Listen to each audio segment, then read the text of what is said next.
Al Jazeera Podcasts.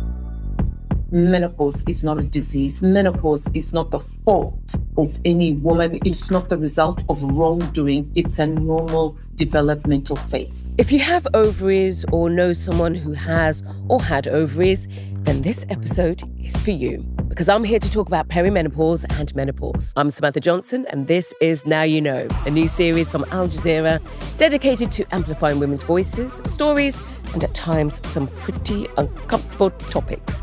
This is a safe space where we go all in, so by the end of each episode, you can say, now I know.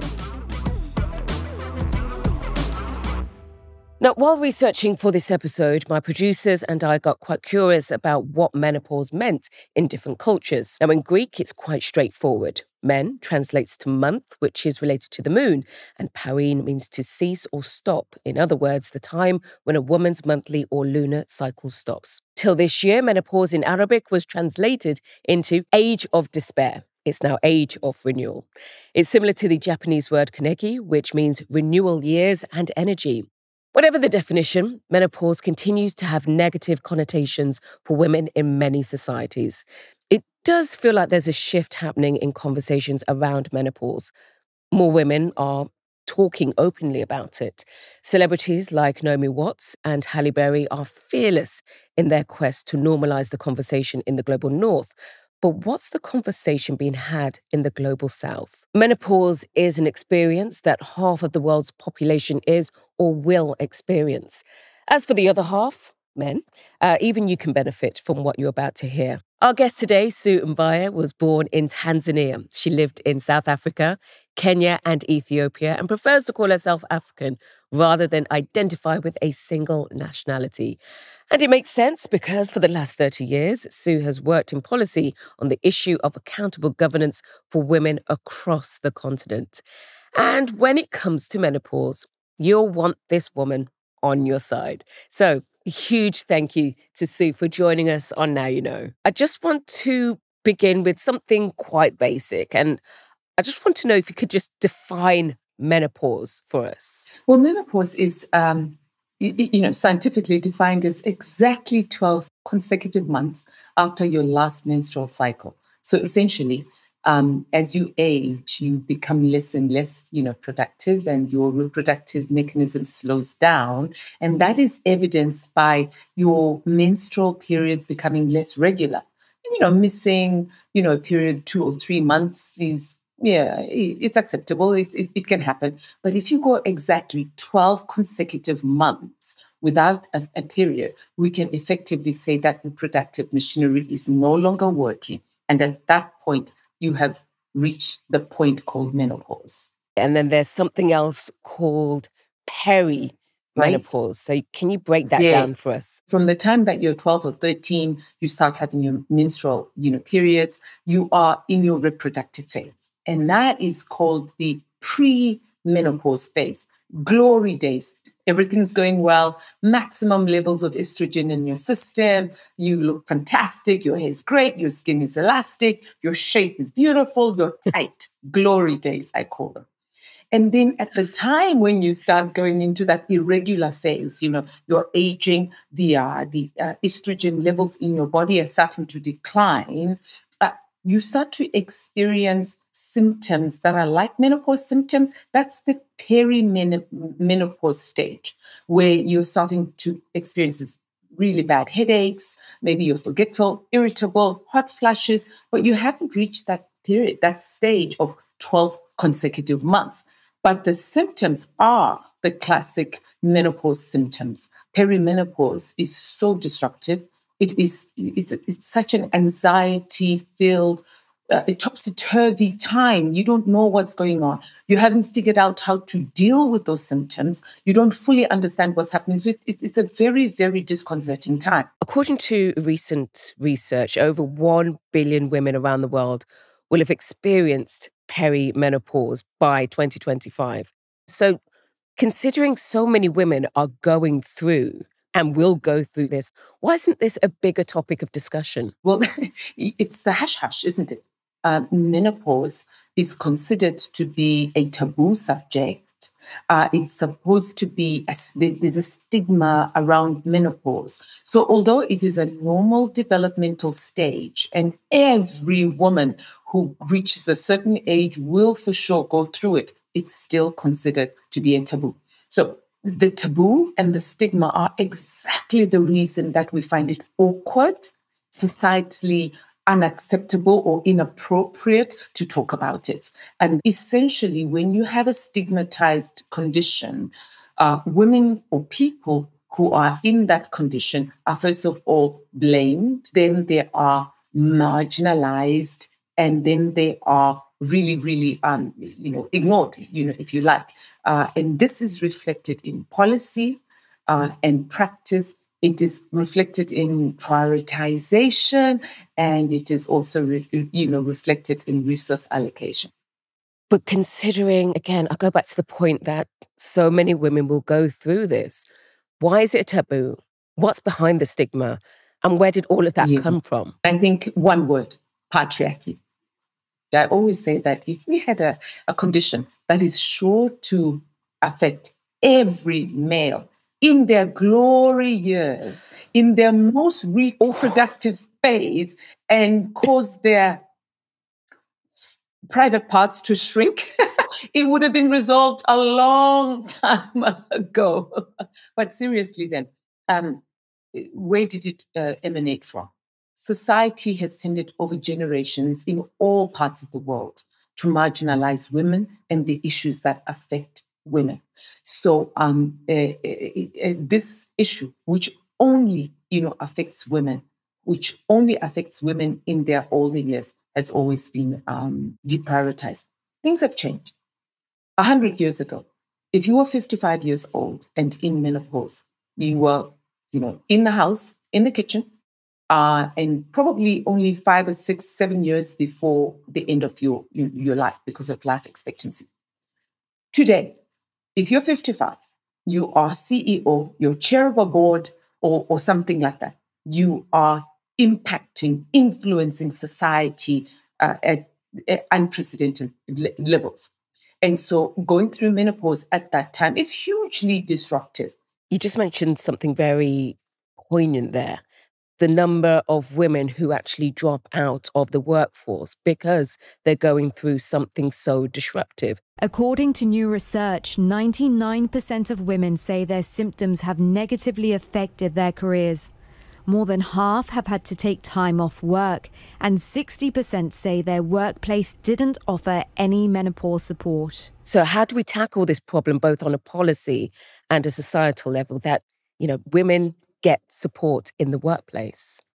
Well, the first thing is awareness, right? Being aware of the fact that menopause will happen. Menopause is not a disease. Menopause is not the fault of any woman. It's not the result of wrongdoing. It's a normal developmental phase. Once we have that awareness, the next stage is to normalize menopause, right? Take it out of the closet. It's not a dirty word. It's not socially inappropriate. It's not something that doesn't belong in the workplace and shouldn't be mentioned at work. Normalize it. Plan for it. Accommodate it, respond to it, empower managers and employees alike to prepare and to deal with the consequences. And more importantly, I always say, to position women to continue to thrive as they go through the menopause, phases. I think that this is exactly what we do. So I do want to focus a bit more on the work that you do. Now, you've dedicated most of your life towards working on accountable governance. What does that look like to you, and how does it overlap with your work with women and menopause? Accountable governance, for me, is all about making sure that those who are entrusted with the decision-making responsibility use that responsibility or apply it in a way that really prospers those whom they govern, right? So I work a lot in resource governance, land rights, women's land rights, right? I also work on conflict issues. And I say, well, a government that can stop its own women and children from dying should not be in power, right? Because there's no accountability in the way that they govern.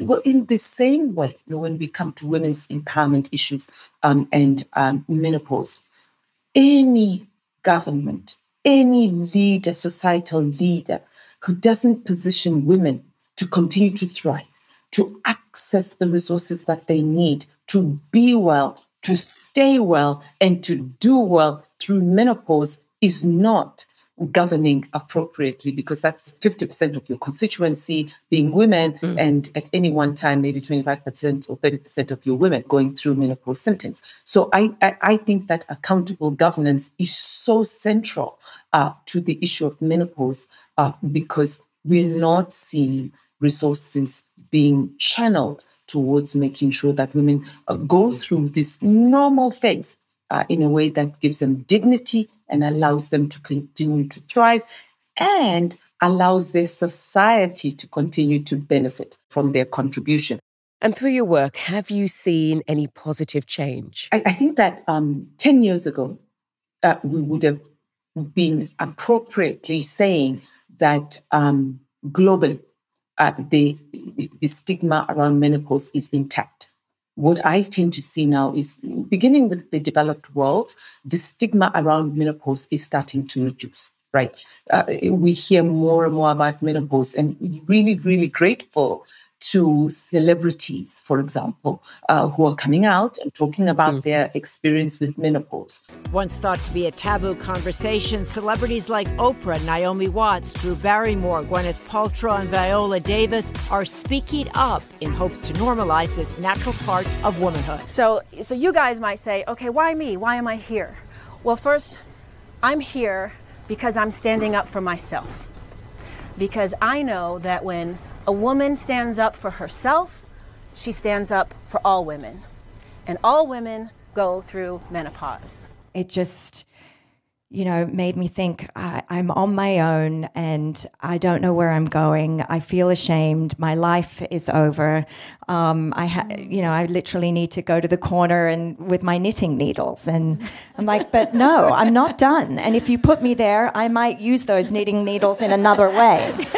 What we need to now see is that same progress being reflected in the global south, where women tend to have less access to digital resources, where women tend to have less access to resources to empower themselves. Those women, those communities that are less financially and socially well-resourced, we still need to see that same progress being reflected. Well, that leads very nicely to my next question, because I do want to focus more on the global south and in particular women of colour.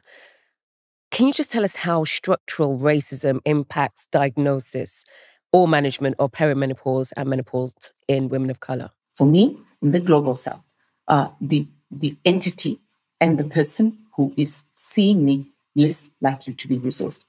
You're likely to have in the global north a healthcare practitioner who is focused on mental health, for example, right? And is well equipped to identify depression or anxiety-related aspects that might be linked to menopause. So, if I'm in the global south, less well-resourced, I'm more likely to end up with a misdiagnosis or a diagnosis that actually does not pick up the linkages with the menopause considerations and might actually exacerbate my condition.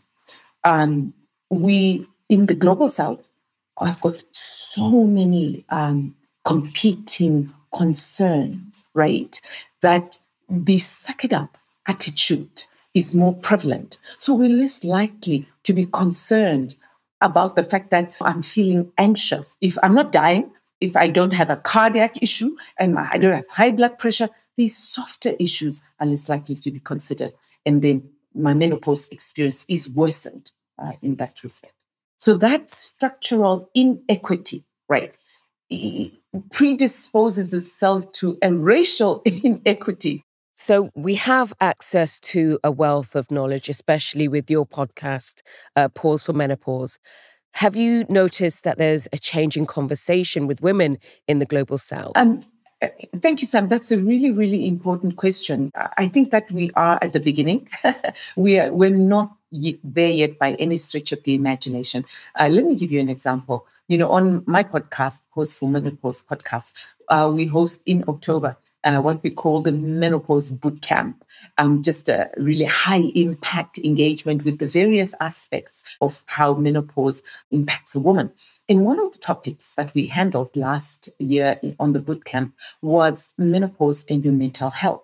And the conversation there was around helping women to really understand the cognitive impacts of menopause and understanding the differences between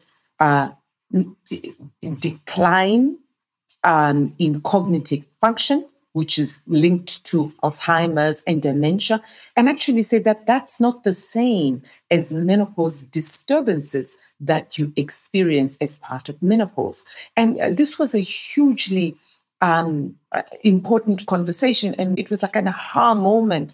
And there was so much relief because a lot of women who I was speaking to understood that they were in cognitive decline, and they didn't understand the difference between cognitive disturbance and cognitive impairment, right? So fortunately, we are now having that conversation, and women are really embracing the fact that the disturbances that we experience during menopause from a cognitive point of view are reversible. So many women are worried that they might be losing their minds, right? But the truth is that your brain might be going through a transition or is going through a transition, and it's time and support to adjust. Also, if anyone is concerned that middle-aged women might be underperformers, I'll just quickly add that we looked at cognitive performance. God forbid, right? Let's not do that.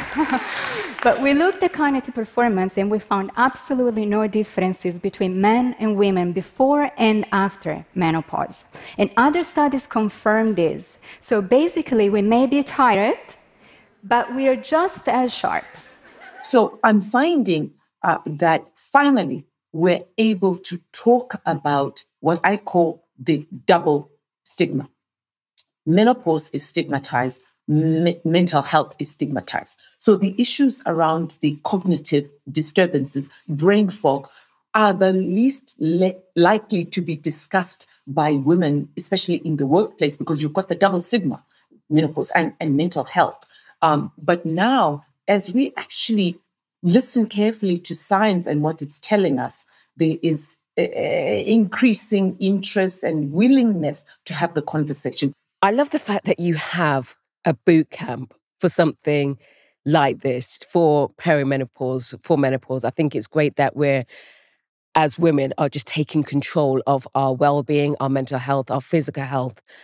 Another way that women can take control of their experience going through menopause is through hormone replacement therapy, or HRT.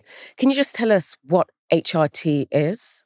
Essentially, all of this menopause story is about one very important hormone in our bodies, that's estrogen, right? The decline of estrogen, which is linked to your age, and it's natural that it will decline. Unfortunately, estrogen is linked in so many functions, physiological, physical, and psychological.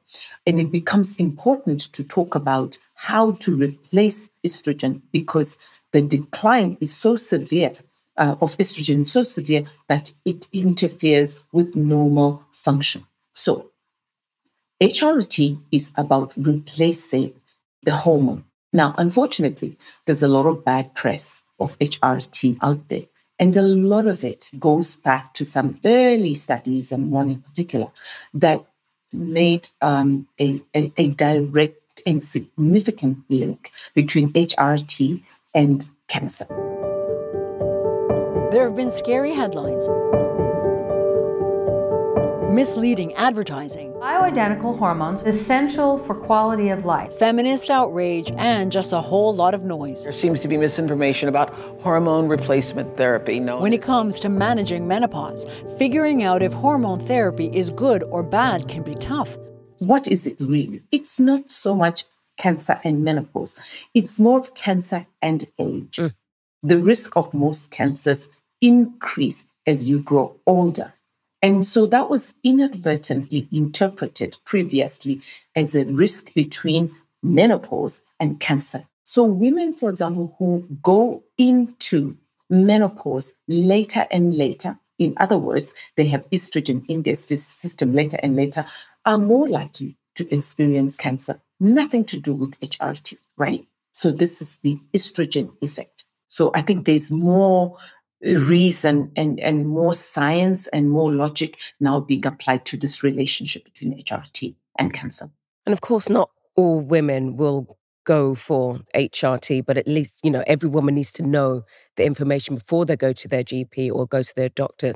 So what do women need to know before asking their doctor for this treatment or any other treatment, to be honest? So Sam, because we are looking at balancing between the benefits of HRT and the potential negative impacts, really not every woman should be looking at HRT.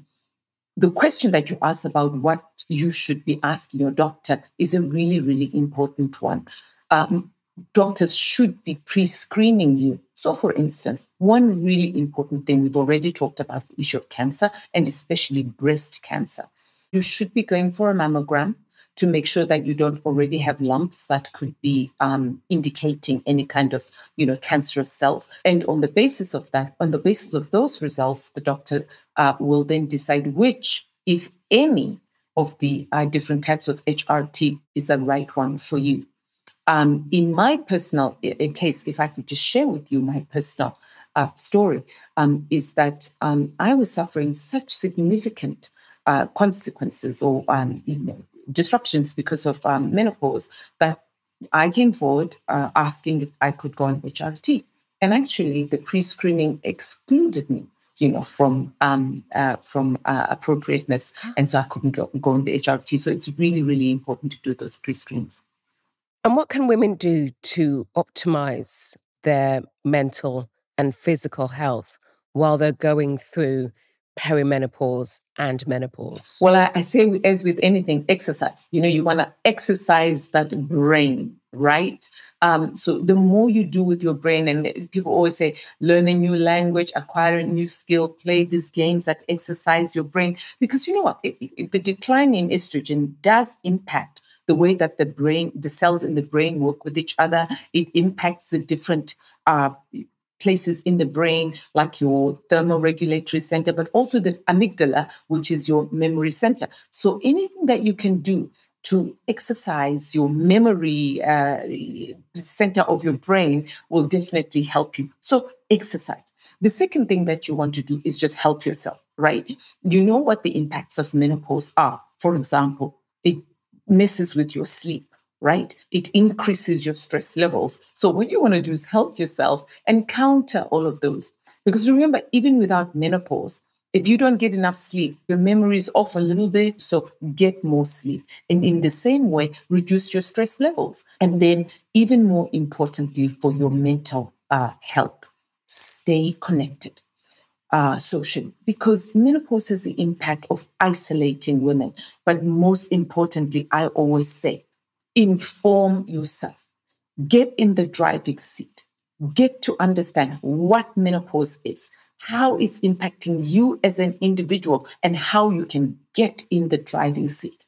I always talk about the train is coming, kind of like a mentality which many women go through. You're laying on the railway track. And you're saying the train's coming, menopause is coming, menopause is coming. And you do nothing. You don't get off the railway track. Get off the railway track. Get informed. Get active. Be proactive and not wait until you are suffering serious consequences. And finally, how do we change the narrative around perimenopause and menopause? And maybe, Sam, I could summarize all of it like that. If you value the woman more, then you prioritize more the things that are of concern to her, including menopause. And so I think that is how we change the narrative. Simply value the woman more. Couldn't put it better myself. Sue, We need more women like you. Thank you so much for joining us on Now You Know. I really appreciate you and for you giving us your time. It's been a pleasure. Thank you, Sam. So now you know about how we're moving the conversation along surrounding menopause and perimenopause, how it's perceived in other parts of the world, and how we as a community are taking control of our own health and well-being. Thank you to Sue and Mbaya for joining me on today's episode. And of course, a huge thank you to you for listening and watching Now You Know.